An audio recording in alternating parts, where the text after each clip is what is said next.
अफ़गानिस्तान में बहुत खतरा लेके मैंने वो फिल्म बनाई थी। खतरा मेरे अकेले को नहीं था, सबको था। लेकिन जो सोचा था आलिया ने वो हिसाब से जिगरा गई नहीं है। हाँ, वो डायलॉग बहुत प्यारा है जो ट्रेलर के अंदर बोला है, मैं लेडी सिंघम हूँ। बहुत बड़ी बात है। जिसकी मिठाई की दुकान वो कभी मिठाई नहीं खा सकता। ये विद्या बालन तो पहले से ही बहुत अच्छी आर्टिस्ट है।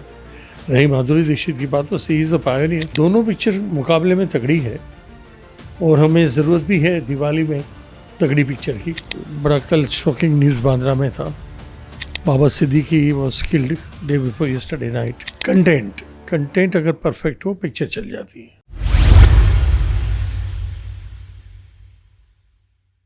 गाइस, जैसा कि आपको पता है कि रजनीकांत की मच अवेटेड फिल्म वेट्टायन रिलीज हो चुकी है। विक्की विद्या का जबरदस्त क्लैश चल रहा है और तो और सिंघम अगेन और भूल भुलैया 3 का भी क्लैश चलने वाला है। तो चलिए जानते हैं इसी पर मनोज देसाई सर से कि उनका क्या कहना है। एक साथ 3-4 पिक्चरों का आना क्लेश होता ही है। जिगरा अब भूल गई है, लेकिन जो सोचा था आलिया ने वो हिसाब से जिगरा गई नहीं है। बाकी फिल्म भी उसी तरह की है जैसे अमित जी की और रजनीकांत जी की है, लेकिन कुछ काम नहीं कर रही है।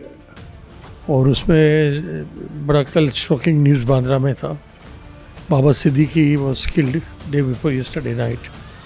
तो कल वहाँ माहौल बहुत ख़राब था, तो उसकी वजह से भी थोड़ा कलेक्शन में फ़र्क पड़ा है। और आपके ज़रिए, बसों के ज़रिए मैं बाबा सिद्दीकी को दिल से, मैं his soul rest in a peace, भगवान उनको स्वर्ग दे। बहुत अच्छे दोस्तों में से थे। Thank you. ओके सर, तो वेट्टायन में जैसे आपको पता ही है कि रजनीकांत और अमिताभ बच्चन का 33 सालों के बाद कमबैक हुआ है। वो दोनों पहली बार फिल्म हम में नजर आए थे। तो अब इस पर आपका क्या कहना है कि दोनों को एक साथ देख के ऑडियंस के बीच कितना क्रेज आएगा वेट्टायन को देखने के लिए? क्रेज़ ये पब्लिक है जो सब जानती है। ये मेरा एक तकिया कलाम है जी जी, जो राजेश खन्ना ने दुश्मन में बोला था कि ये पब्लिक है, सब जानती है। मैं ये कहना चाहूँगा कि कोई भी आर्टिस्ट हो, 33 साल के बाद भी साथ में आता हूँ, कंटेंट माने रखता है। कंटेंट वो नहीं था जो सोचा था, तो क्या करें। जी। तो सर, जिस तरह से वेट्टायन साउथ में इसका बहुत ज़्यादा क्रेज छाया हुआ है, ऑडियंस मतलब और रजनीकांत को देखने के लिए पागल हो चुकी है। और फिल्म ने अभी 4 दिन हुए फिल्म को रिलीज़ होकर और फिल्म ने 200 करोड़ का ब्रेक डाउन कर लिया है। तो इस पर क्या कहेंगे आपकी फिल्म ये हफ्ते ख़त्म होते होते तक 500 करोड़ तक पहुंच जाएगी? बोल नहीं सकते क्योंकि समाउदी इधर कल तक तो चलो वीकेंड था। ओके, आज से वीकडेज चालू हो रहे हैं। जी जी, तो बोल नहीं सकते कुछ भी अभी। वो तो आज का कलेक्शन देख के जी। मैं आपको कल बता सकता हूँ। बिल्कुल। ओके, सो विक्की विद्या का वो वाला वीडियो और जिगरा भी 11 अक्टूबर को रिलीज, दोनों में क्लैश चल रहा है। तो आप विक्की, सबसे पहले हम विक्की विद्या के पूछ लेते हैं, विक्की विद्या के बारे में पूछ लेते हैं कि ऐसा कहा जा रहा था कि इसका कंसेप्ट जो है मूवी का वो चुराया हुआ है, और अब तो मतलब कुछ प्रोड्यूसर्स ने भी ब्लेम लगाए थे कि उनकी राइटिंग को चुराई गई है, और अब स्त्री 2 से भी काफ़ी ज़्यादा इसका कंसेप्ट मिलता जुलता है। तो आप क्या कहेंगे इस मूवी की कहानी के बारे में? यूजुअली आजकल ये होते ही रहता है जी, ये कोई नई बात तो है नहीं। प्रोड्यूसर यहाँ से हाथ मारता है, यहाँ से हाथ मारता है, किसी की स्टोरी ले लेता है। ये कोई नई बात तो है नहीं, लेकिन ऐसा नहीं करना चाहिए। सबको अपनी खुद की स्टोरी होनी चाहिए। मैं वापस वो रिपीट करूँगा जो वर्ड मैं पहले बोला था, सेंटेंस, कंटेंट अगर परफेक्ट हो पिक्चर चल जाती है। जी। ओके, तो जिगरा भी साथ ही रिलीज हुई, दोनों का क्लैश चल रहा है। तो कहीं ना कहीं जिगरा को काफ़ी ज़्यादा एवरेज बताया जा रहा है, क्योंकि ऐसा भी हो सकता है क्योंकि ये वुमेन सेंट्रिक फिल्म है, तो फिल्म को ज़्यादा ऑडियंस का अटेंशन नहीं मिल रहा है। तो इस पर आप क्या कहेंगे कि ये वुमेन सेंट्रिक है, इस वजह से पिक्चर अच्छे से कमा नहीं पा रही है? नहीं, आलिया की पिक्चर तो यूजुअली काम करती है, लेकिन यहाँ कहीं वापस वही कंटेंट में वो गलती कर गई है, और वो गलती करने की वजह से ये गड़बड़ हुई है, बस और कोई वजह नहीं। ओके, तो अब जैसे दोनों की ओपनिंग डे थी, दोनों का कलेक्शन, जैसे विक्की विद्या का वो वाला वीडियो, इस फिल्म को 5 करोड़ की ओपनिंग मिली और आलिया की फिल्म को कुछ 4.55 करोड़ की ओपनिंग मिली। तो यही पूछना था कि क्या लगता है आपको दोनों के कलेक्शंस को देख के कि आज से अब पता आगे? चलेगा।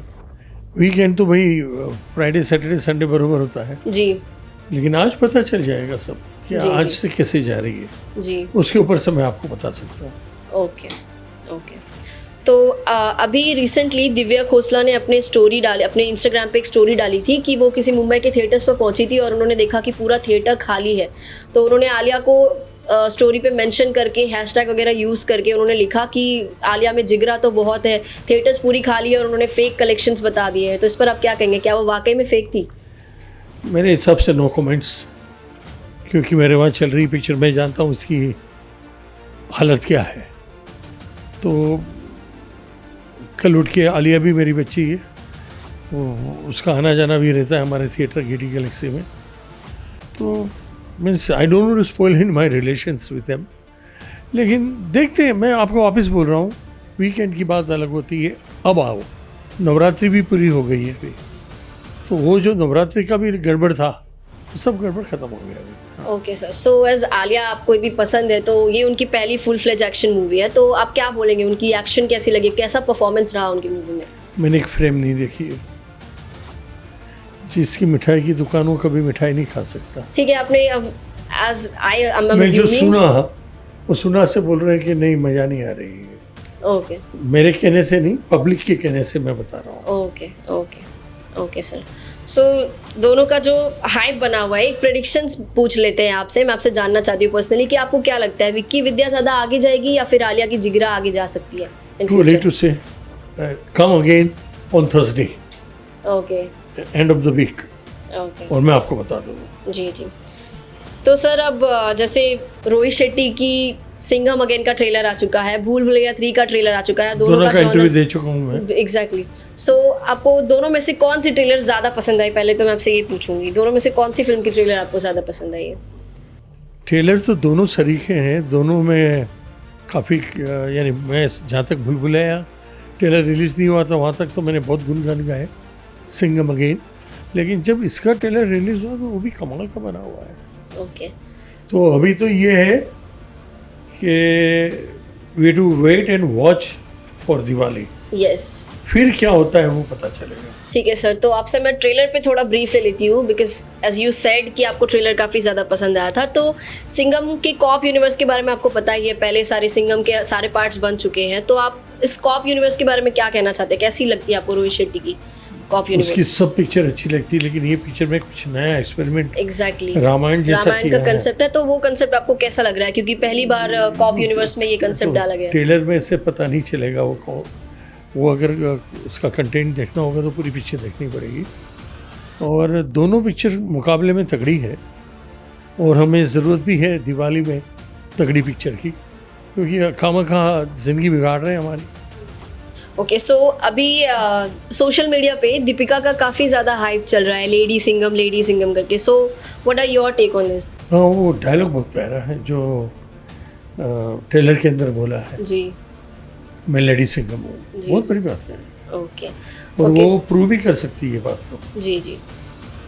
ओके, मैं एक चीज़ और पूछती हूँ कि पहली बार भूल भुलैया हॉरर कॉमेडी यूनिवर्स में मंजलिका दो मंजलिका हमें नज़र आ रही है, तो दोनों की केमिस्ट्री भी काफ़ी अच्छी है, और इसमें माधुरी दीक्षित और विद्या बालन है। तो आप इन दोनों की केमिस्ट्री के बारे में क्या कहेंगे, कैसा लगा आपको बहुत ट्रेलर देख के जबरदस्त, क्योंकि परफॉर्मेंस? विद्या बालन तो पहले से ही बहुत अच्छी आर्टिस्ट है।